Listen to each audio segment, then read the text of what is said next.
یہ فرما رہے ہیں۔ اب شاہد میتلا صاحب نے ان کا ایک انٹرویو کیا ہے بڑا طویل،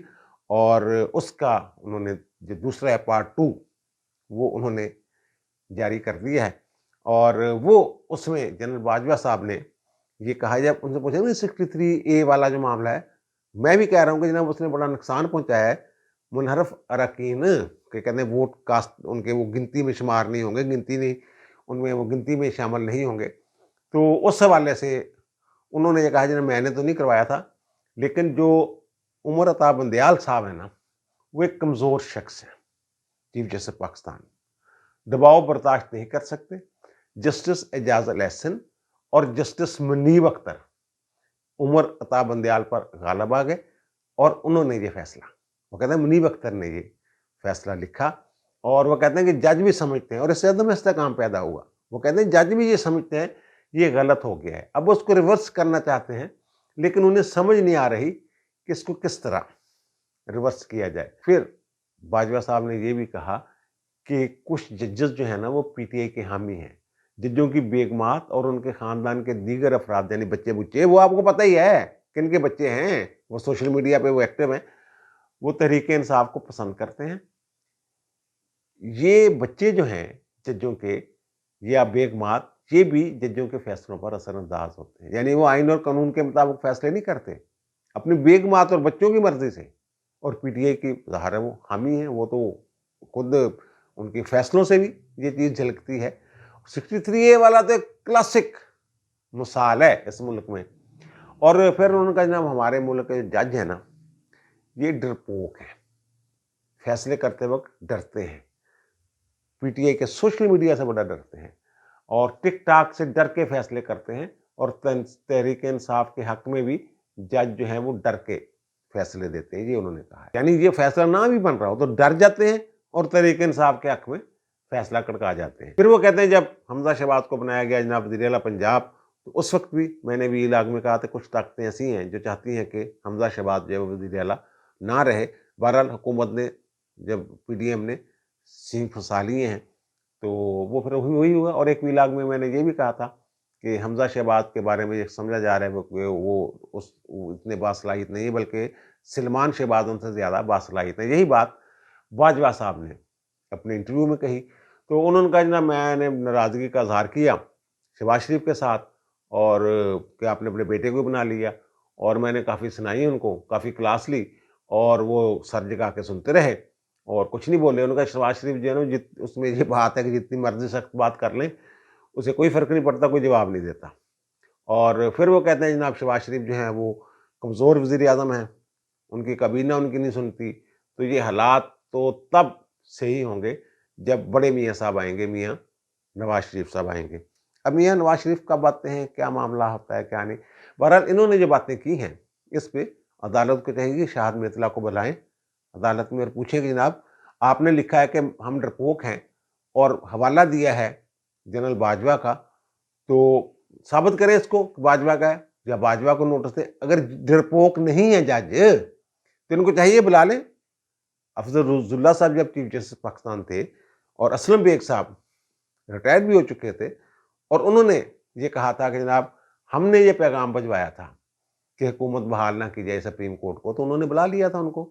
اور پھر وہ ڈٹ گئے تھے عدالت کے سامنے، انہوں نے کہا ہاں جی میں کیا کر لو جو کرنا۔ اب رانا ثناءاللہ نے بھی یہی کہا ہے کہ جناب توہین عدالت لگانی ہے تو لگائیں، کر دیے ہم نے چینج، وہ الیکشن جو ہے وہ نہیں ہو سکتے 30 اپریل کو۔ بہرحال یہ لڑائی جو ہے نا یہ بڑھ گئی ہے، اب انہوں نے تو کر دیا ننگا۔ اب دیکھیں ججز پہ کوئی اثر ہوتا ہے اس بات کا؟ یہ جو کہہ رہے ہیں باجوہ صاحب، یہ سارے کہہ رہے ہیں، لوگ ویلاگز کہہ رہے ہیں، صحافی کہہ رہے ہیں، کورٹ رپورٹر کہہ رہے ہیں، یہ باتیں جو باجوہ صاحب نے کی ہیں ججوں کے بارے میں، سارے یہ باتیں کر رہے ہیں۔ میں خود نینی شاہد ہوں، مجھے ایک جج نے کہا جناب میرے بیٹے کا پہلی دفعہ ووٹ بنا ہے اور وہ کہتا ہے پی ٹی آئی کو ووٹ دینا ہے، تو ہم نے کہا چلو جناب ہم بھی پی ٹی آئی کو ووٹ دے دیتے ہیں۔ وہ پہلے ہائی کورٹ کے چیف جسٹس رہے، پھر سپریم کورٹ کے جج رہے، انہوں نے مجھے کہا، ہم دونوں بیٹھے تو انہوں نے مجھے کہا، پوچھا عمران کے بارے میں کہ کیا بن رہا ہے، تو یہ 2013 کے الیکشن سے کچھ عرصہ پہلے کی بات ہے، تو یہ کوئی ڈھکی چھپی بات نہیں، یہ کھل گئی ہیں چیزیں ساری۔ اور باجوہ صاحب نے بنی گالہ والی بات، وہی بات کی جو ہم بات کر رہے ہیں، جناب وہ تو پھنس گئے تھے عمران خان۔ وہ کہتے ہیں پھر جناب ثاقب نثار نے بھی کہا، فیض نے بھی کہا کہ اب کیا ہوگا، تو پھر کچھ ظاہر ہے کوئی انہوں نے چالاکی لگائی اور وہ ان کا بنی گالہ والا گھر اوکے ہو گیا، بالکل ٹھیک ہے جناب، جا رہا ہے اوکے، رہ رہے ہیں وہاں پہ اور لیگلائز ہو گیا۔ اور وہ کہہ رہے ہیں ثاقب نثار صاحب نے میرے سامنے 3 پوائنٹ تھے حنیف عباسی والے کیس میں، اور پھر یہ ہو گیا، تو پھر میں نے ان کا اس وقت اس کے مطابق صادق اور امین ڈکلیئر کیا تھا۔ باجوہ صاحب اس کی کر رہے ہیں تردید کہ ایسا نہیں تھا، وہ تو پھنس گیا ہوا تھا، اس کے بعد رسیدیں نہیں تھی 40 سال پرانی، کہاں سے رسیدیں نکالتا وہ۔ پھر باجوہ صاحب کہتے ہیں کہ جناب یہ طے ہو گیا تھا، میں نے پوچھا شہباز شریف صاحب سے کہ کیا پروگرام ہے، انہوں نے کہا جناب 2-3 قانون ہیں وہ سیدھے پدرے کرنے ہیں، 4-6 ہفتے میں ہم نے چھوڑ دینی ہے حکومت۔ اور وہ کہتے ہیں لیکن فضل الرحمان صاحب اور زرداری صاحب 1.5 سال کہتے تھے جناب کنٹینیو کرے، اور پھر وہ کہتے طے ہو گیا تھا کہ 20 مئی پچھلے سال انہوں نے ریزائن کر دینا تھا، لیکن پھر ہمارے پاس D G I S I ہے جناب 25 مئی کو تو IMF کے ساتھ قطر میں مذاکرات ہو رہے ہیں، تو وہ کون کرے گا اگر یہ، پھر ہم نے کہا جناب 10 دن آگے، پھر بات کی نواز شریف سے، نواز شریف نے منظوری دے دی تھی، تو پھر انہوں نے کہا ٹھیک ہے جناب 10 دن لے لیں، لیکن ساتھ ہی یہ ایک شرط تھی کہ عمران خان چپ کر کے بیٹھے گا، لیکن عمران خان نے لانگ مارچ شروع کر دیا، اور پھر ظاہر ہے وہ بھی بیری کو کہنے جیسے تھے، تھلے نہیں لگنے آتے، دباؤ نہیں آنا، اسی پورے کریں گے، ٹائم پیریڈ پورا کریں گے۔ اور وہ کہتے ہیں جناب جو 25 مئی والا واقعہ تھا جو روکا تھا لانگ مارچ، وہ کہتے ہیں رانا ثناء اللہ کی اپنی گیم تھی، رانا ثناء اللہ کی اپنی کوشش، ہم اس میں نہیں تھے، اور رانا ثناء اللہ نے پھر روکا اس کو۔ عدلیہ کے لیے ڈوب مرنے کا مقام ہے اگر یہ باتیں سچ ہیں۔ اچھا اب باتیں جناب اس خطرناک سازش کی طرف جو عمران خان کھلم کھلا کر رہے ہیں۔ عمران خان نے پھر کہا ہے کہ جناب جو پاکستان میں حقوق انسانی کی خلاف ورزیاں ہو رہی ہیں، فاشزم ہے جہاں پہ، فسطائیت ہے، تو ہم عالمی جو تنظیمیں ہیں حقوق انسانی کی ان کو خط شط لکھیں گے۔ چلو یہاں تک تو بات ٹھیک ہے، لیکن انہوں نے ایک اور چال چلی ہے، جو باہر رہتے ہیں نا اوورسیز پاکستانی، خاص طور پہ یورپ میں، ان کو یہ ابھار رہے ہیں کہ وہ پاکستان کی ایک گھنونی اور مکروہ تصویر جو ہے وہ وہاں کے پارلیمنٹیرین نمائندگان، عوامی نمائندگان، کانگریس ارکان امریکہ میں، ان کے سامنے یہ رکھیں۔ اب اس سلسلے میں انہوں نے جو ان کے گروپ ہیں، what's app group,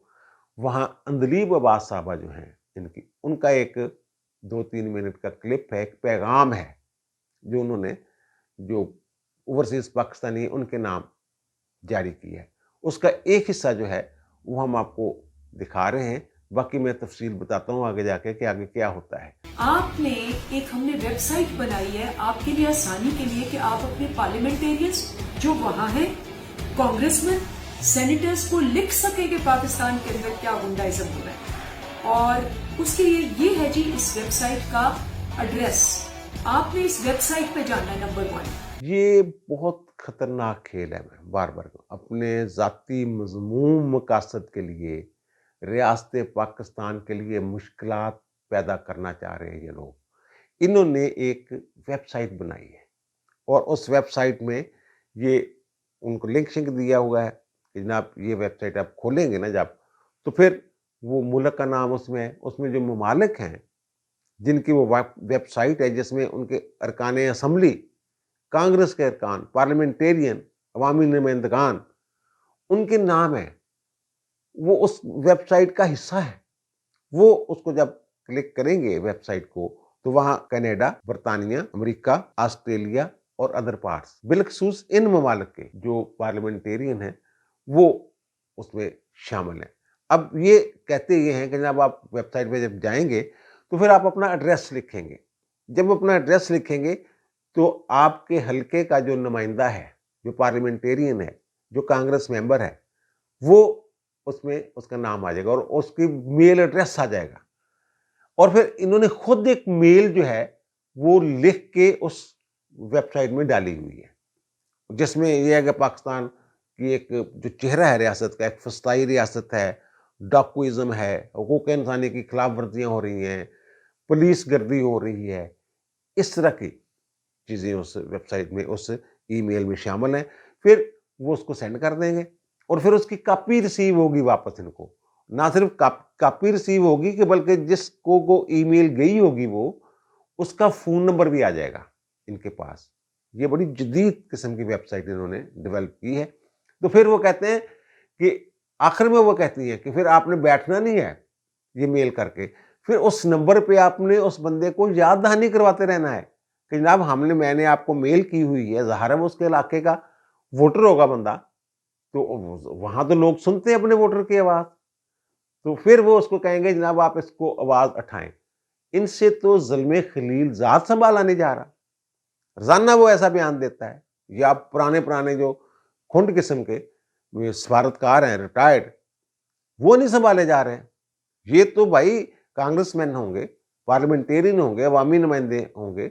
P M ہوں گے, جب یہ اپنے فورم پہ آواز بلند کریں گے, قراردادیں پاس ہونا شروع ہو جائیں گی, یا پوائنٹ آف آرڈر پر لوگ بات کریں گے, یا اسمبلی کے اندر تقریریں ہوں گی, تو پھر پاکستان پر کس قسم کا پریشر پڑے گا. آپ سمجھ لیں اس معاملے کو. وہ جب بینظیر بھٹو صاحبہ نے اقتدار میں آئی ہیں پہلی مرتبہ, انہوں نے جو گورنر تھے سرحد کے, اس وقت صوبہ سرحد ہوتا کے پی جو ہے فضل حق, ان پر جب الزام لگا دیا تھا انہوں نے, منشیات کی اسمگلنگ وغیرہ کا کام ہوتا تھا سرکاری سرپرستی میں, تو بڑی مشکلات پیدا ہو گئی تھیں وہ پاکستان کے لیے. نہ صرف پاکستان کے لیے بلکہ بعد میں بینظیر بھٹو کے لیے بھی مشکلات پیدا ہوئی تھیں. اب عمران خان کھلم کھلا یہ گیم کرنا چاہ رہے ہیں کہ جب پوری دنیا کو, تمام عالمی طاقتوں کو یہ کہہ رہے ہیں ان کے ووٹروں کے ذریعے جو پاکستانی ہیں کہ پاکستانی حکومت پر چڑھائی کر دیں. پاکستانی حکومت کیا ہے, پاکستانی ریاست پر چڑھائی کر دیں, اس لیے کہ مجھے وزیر اعظم بننا ہے. اور خود قانون اور انصاف کے جو یہ جھنڈے گاڑے ہوئے ہیں انہوں نے, آپ کے سامنے ہی ہے. آج پھر لاہور ہائی کورٹ میں 5 مقدمات میں 27 مارچ تک جو اسلام آباد والے مقدمات ہیں ان کی جناب حفاظتی ضمانت ہوگی. یہ میری جو زندگی میں نے جو کورٹ رپورٹنگ کی ہے, آج تک نہیں ہوا کہ حفاظتی ضمانت میں توسیع ہوگی ہو. 24 مارچ تک ان کی حفاظتی ضمانت تھی, اب وہ چلی گئی 27 مارچ تک. 24 مارچ تک انہوں نے وہاں متعلقہ جو عدالتیں ہیں اسلام آباد, وہاں رجوع کرنا تھا ضمانت کے لیے. اب یہ کہتے ہیں ہم گئے تھے جناب اس دن 18 تاریخ کو, ہم نے درخواستیں بھی دی تھیں, تو ججوں نے کہا جناب ہو سکتا ہے عدم پیروی کی وجہ سے وہ خارج ہو گئی ہوں, تو آپ بیان الفی دیں. انہوں نے بیان الفی یہ دے دیا کہ جناب ہم نے وہاں درخواستیں دائر کی تھی, تو میں جا نہیں سکا, پہنچ نہیں سکا عدالتوں کے اندر. اور یہ اتنے لاڈلے ہیں کہ ان کی عدالتوں نے یہ نہیں کہا کہ بھائی آپ کو جانا چاہیے. آج 24 تاریخ ہے, آج لاہور آنے کی بجائے آپ ان عدالتوں میں چلے جاتے. آپ لاہور ہائی کورٹ میں کیا کرنے آ گئے؟ ابھی تو آپ کے پاس آج کا پورا دن تھا, صبح نکلتے وہاں جا کے, جیسے یہاں پیش ہو رہے ہیں لاہور ہائی کورٹ میں 2 پیشیاں ہوئی ہیں نا کارکنوں کے بغیر خان صاحب کی, کوئی رولا نہیں پڑا, کوئی شیلنگ نہیں ہوئی, کوئی توڑ پھوڑ نہیں ہوئی, کوئی پٹرول بم نہیں چلے. تو وہاں بھی اسی طرح جائیں آرام کے ساتھ, وہاں کے پولیس کے ساتھ یا وہاں ان کے ساتھ تعاون کریں انتظامیہ کے ساتھ, جیسے عدالت کہتی ہے اس طرح آپ پیش ہو جائیں ایس او پیز کے مطابق. اگر وہ کہتے ہیں کہ 3 وکیلوں کے ساتھ آئیں 3 وکیلوں کے ساتھ چل جائیں, اگر وہ کہتے ہیں 5 وکیلوں کے ساتھ آئیں تو 5 وکیلوں کے ساتھ چل جائیں, اگر 10 بندے ساتھ لے کے آئیں تو 10 بندوں کے ساتھ چلے جائیں. یہ سارا معاملہ جو ہے خان صاحب کا لاڈلا پن, اس کی میں بات کر رہا ہوں کہ یہ تاریخ ہی بدل دی انہوں نے. جو باجوہ صاحب ہیں جج ڈرپوک ہیں, ٹک ٹاک سے ڈر جاتے ہیں, تو تاریخ ہی بدل گئی, قانون ہی بدل گیا کہ جناب انٹرم بیل جو حفاظتی ضمانت ڈسپوز آف ہوگی درخواست, دوبارہ پھر ایک درخواست آتی ہے, دوبارہ پھر ضمانت لے لی جاتی ہے. عجیب یہاں مذاق لگا ہوا, مذاق بنا ہوا ہے. اور پھر اگر تنقید کرتے ہیں تو کہتے ہیں جناب عدالتوں پہ تنقید برداشت نہیں ہوگی, عدالتیں کو مقدس گائے ہیں, ان کے خلاف تنقید کیوں؟ اگر صحیح کام کریں گے تو تعریف بھی تو ہوتی ہے نا. جو ظاہر ہے کئی ججوں کے اوپر جب الزام آتا ہے بلا وجہ کا, میں نے بھی لا کیے ہیں 1-2 اس پہ کہ یار یہ تو ایسے جج ہیں جن کے اوپر انگلی نہیں اٹھائی جا سکتی, یہ ایمی بس رولا چولا ڈال رہے ہیں, ان کے ججوں کے اوپر بے جا تنقید ہو رہی ہے. تو یہ جو صحیح واقعتاً یہ حرکتیں کر رہے ہیں تو ان کے اوپر کیوں نہ انگلی اٹھے گی؟ وہ جناب آپ کو نتائج بھگتنا پڑیں گے اگر غلط ایفیڈیوٹ دیا. اور بھائی قانون یہ کہتا ہے کہ آپ دوبارہ لے ہی نہیں سکتے, لیکن نہیں جی بس 199 کے تحت بڑے اختیار ہوتے ہیں ہمارے پاس، اور یہ ہم نے لے لی میرے بس ضمانت، جائیں جی